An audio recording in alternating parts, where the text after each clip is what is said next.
Another interesting thing that goes along with the reduction in hours that many workers are seeing is that when an employer sees increased demand for their goods and services, the first thing they're going to do is restore the hours of the workers that they have before they hire one single additional worker. And right now, average hours for workers are not declining right now as they were, but they're not yet really picking up.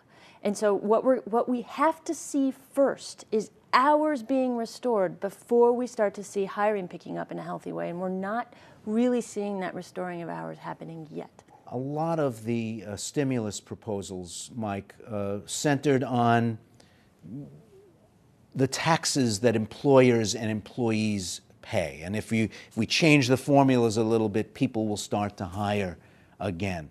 Do you buy that? Do you think that'll work? This is the problem, that they think they can engineer these things to a very fine degree.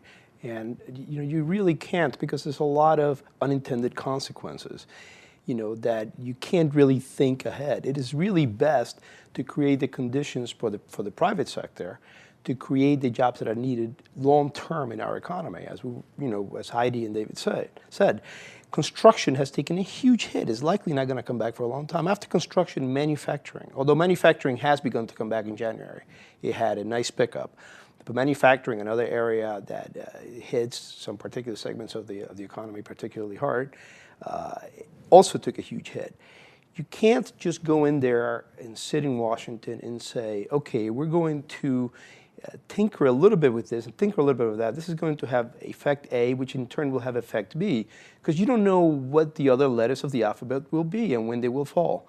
But if you're an employer, and I have to admit, I've never been a boss, and I've never had to hire anybody for a serious job for a long time. Good for you. If they say, look, if you hire somebody, you won't have to pay these payroll taxes that are involved with having an employee, that's not enough to push you over the edge to make that decision, okay, I'll add 1, 2, 5, 10 people. Well, what the government should not be doing is picking champion industries. The government should not be saying, we want to have more of this and less of that. Just let demand be met by supply. Just don't try to think you're smarter than everyone else, that you know which industries are needed in the economy. You might be surprised by what industries are needed. Why, these stimulus plans, do you think they would create a lot of jobs, the ones that focus on encouraging bosses to hire more workers? They're a piece of the solution. You were talking to how much money is sort of enough to tip the scale to make it worth your while to hire someone. Well, really, it's mostly the economy has to pick up, and the tax credit or benefit or whatever it ends up being is going to be a piece. Might slightly tip the scale.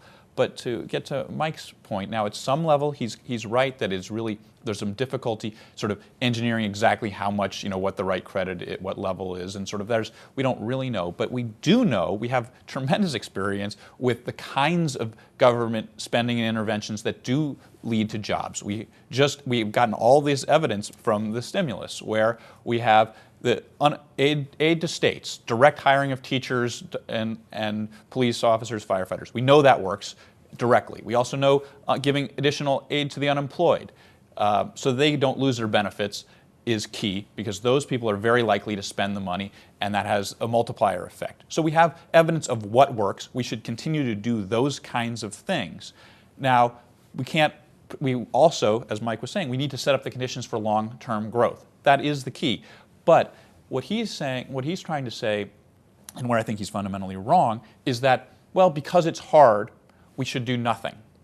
That's actually a recipe for disaster. That is, I started at the beginning, this is the Herbert Hoover. I think he said that the government shouldn't be as involved as it is. Is that a fair In fact, I think there are many things the government can do. It can repeal Section 404 of the Sarbanes-Oxley Act, which is very costly, has very little economic effect. It can. And for people at home who have no idea what you're talking about, what is that? Section 404? It forces employers to do audits on audits. It brings very little economic wealth creation. Creates jobs for accountants. It's the Full Employment Act for accountants is what it is. We can allow energy exploration in this country, not pick which energy, just allow it to happen. We can do something about our tort system. We can, where we have, suits that bring down government that act as a barrier to job creation. So tort reform is an important. I mean, there's many things the government can do that do not add to the deficit. So I'm not saying that all the government should. I'm not calling for inaction. I'm calling for a lot of action. I'm just calling for something that actually will work, will allow the private sector to create jobs, and will not add to the deficit. That's very simple. We had 8 years of exactly that kind of solution, and 7 years of growth. With almost no new net jobs and almost no increase in family income, real income. Well, that's not true at all. Compensation grew very steadily. What you didn't have, but the distribution. Mike, I'm cool with having heritage here and all that, but you can't rewrite the history of the first 8 years of this decade. Compensation did grow. A lot of it was in healthcare. A lot of things were not were not salary, but full compensation did grow.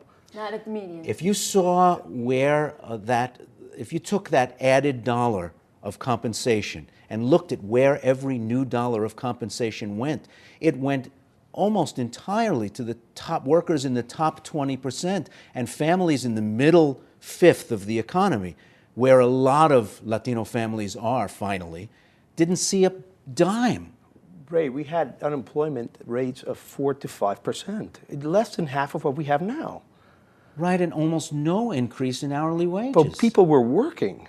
Hold on. They were working at some point during the Bush administration, but then, so during the very good times of the Bush administration, which we're talking about here, there was very little, there was no income growth for most families, and the seeds were sown for the current recession that we're in. When Bush was leaving office, the economy was cratering. Not only was the economy cratering, we had a massive budget deficit. He entered with a budget surplus. All of the seeds for future were really set during the Bush administration with these kinds of policies you were pushing. I don't disagree. No, that's not true. I don't disagree with the last point, though. The seeds were sowed, especially at the end. I mean, the Bush stimulus, the Bush packages, beginning in September 2008, were a really bad idea. I agree with you on that. And what Obama has done, and let's not forget that we're 14 months into the Obama administration. Obama has doubled down on these really bad ideas that Bush began. Well, he didn't. I don't think he exactly doubled down. He did continue the TARP, which is not anyone's favorite, but use of money, which bailed out banks. Not anyone's favorite use of money, but then separately did something that basically no Republican supported, so pretty unlikely that President Bush would have supported, which was spend money on this stimulus, which has created 2 million jobs. So it's pretty unlikely. He disagrees with that premise from the get-go, as we said earlier in the program. Heidi, jump in here. Yeah, just to clarify the record on the Bush, on the business cycle from 2000 to 2007, it was the worst business cycle on record for the labor market. It was the first business cycle where we did not see real family incomes grow at the middle. Every single business cycle we've had since, on record, family incomes have ended up at least a little higher at the end of the business cycle than they were at the beginning. For the first time on record, we didn't. And so families entered the deepest recession that we've seen in 70 years, without the cushion that a robust expansion prior to that might have afforded them. And that is why right now, in addition, with the severity of this crisis, plus the really weak jobs growth from 2000 to 2007, means right now we have fewer jobs in this country than we had in January 2000. We have not created a single job in these, or we've destroyed all jobs we've created in these 10 years, and the labor force has grown by 11 million workers. So we just have this enormous hole. These little things like tort reform, these moving around the edges, those aren't going to create 11 million jobs. We have to do something bold. So we are in this situation where the U.S. labor market is too big to fail. We have to do something bold. Once again, liberals want to blame the Bush administration. It's not going to be an electoral winner this year. Hasn't been an electoral winner for the last 5 months. Is a loser. Again, I have to remind people, 4 to 5% unemployment in the Bush administration, more than double that right now.